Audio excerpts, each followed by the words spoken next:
boom! It began with a whisper, a rustle of jealousy from the old guard, a warning shot masked as critique.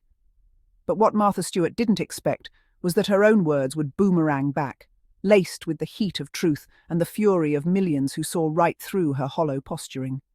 She had launched a feeble attack against As Ever, the elegant and disruptive lifestyle brand birthed by Meghan Sussex, not realizing that her antiquated opinions were about to be incinerated under the blaze of Meghan's triumph and Reilly Sullivan's sharp defense. Martha Stewart, once the name synonymous with domesticity and lifestyle elegance, had taken it upon herself to insert her tired voice into a conversation she no longer belonged in. Her criticism of Meghan Sussex's As Ever venture wasn't grounded in insight or experience. It was a desperate gasp for relevance.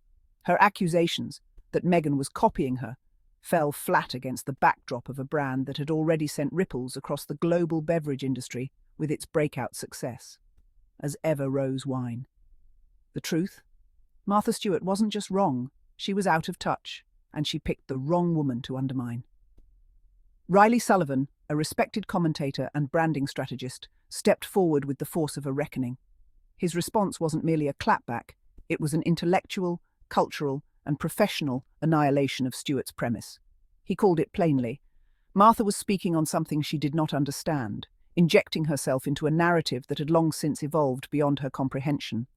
And most importantly, she had remained silent while Meghan Sussex was doing the real work, building, refining, and launching a brand that married integrity, aesthetic, and impact. Where was Martha Stewart, Sullivan demanded, when Meghan Sussex was pouring her heart and soul into As Ever? Where was this Sarge of lifestyle when Meghan was sourcing vineyards, crafting sustainable packaging, and curating a brand that isn't just a product but a philosophy? The answer was clear. Martha had only shown up after As Ever became a force. She only found her voice once Meghan's success disrupted the status quo, once Meghan, once again, proved that grace, intelligence, and quiet innovation could dismantle empires built on performative perfection. Martha, for all her years in the spotlight, had miscalculated. She assumed that the world would applaud her for throwing shade, but the applause never came. Instead, what followed was a global chorus of rejection, of her pettiness, her irrelevance, and her insecurity. Because this wasn't just about wine, this was about womanhood, legacy, evolution, and who gets to define what power looks like. And Meghan Sussex had redefined it with quiet force. Unlike Martha's world of perfection stitched together with carefully rehearsed smiles and surface-level charm, Meghan's As Ever brand offered substance wrapped in modern elegance.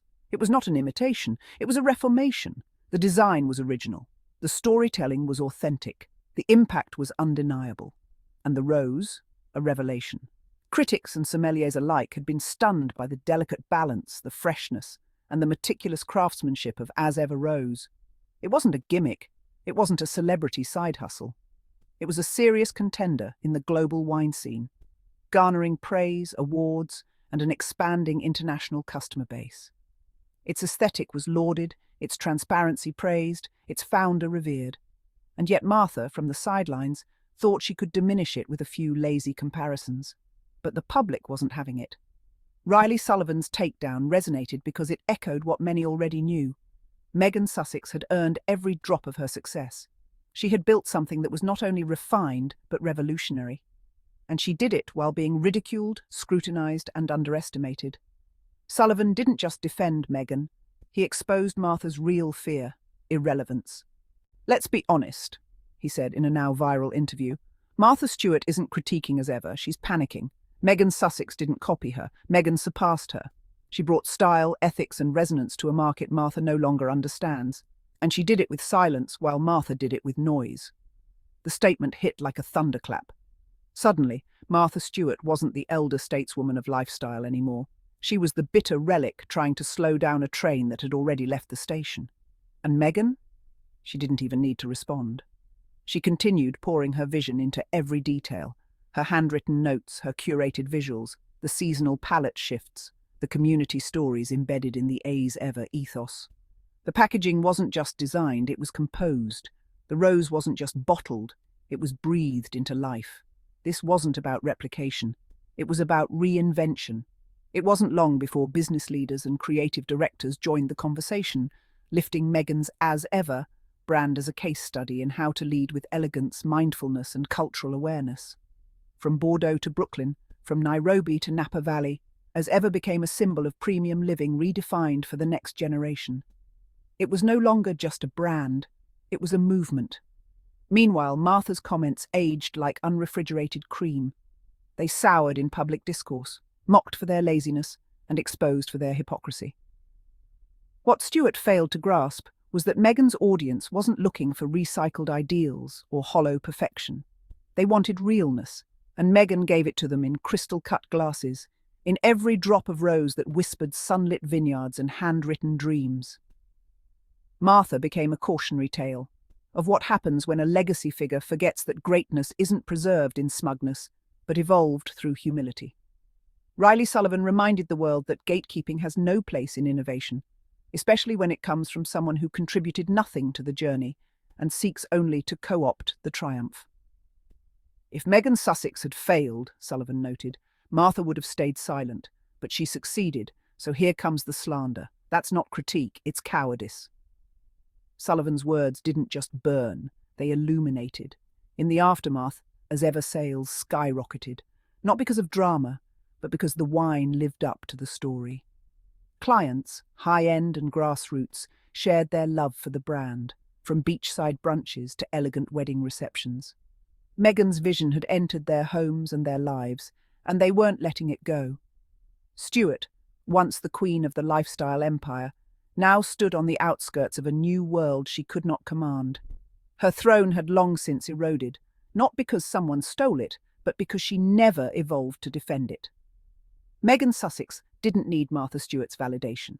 She needed no one's permission. She created her lane, paved it with integrity, and filled it with products that honoured people's senses, values, and time.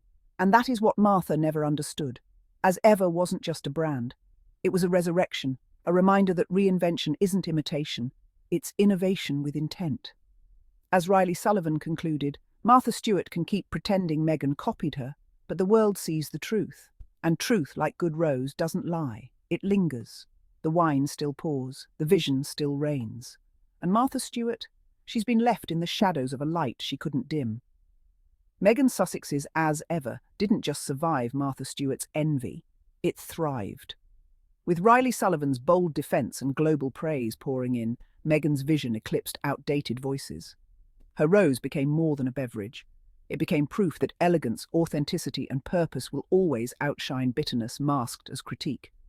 To all my curious Sussex family, thank you all for watching, and do not forget to like, subscribe, and put a comment. Bye-bye, see you on our next episode.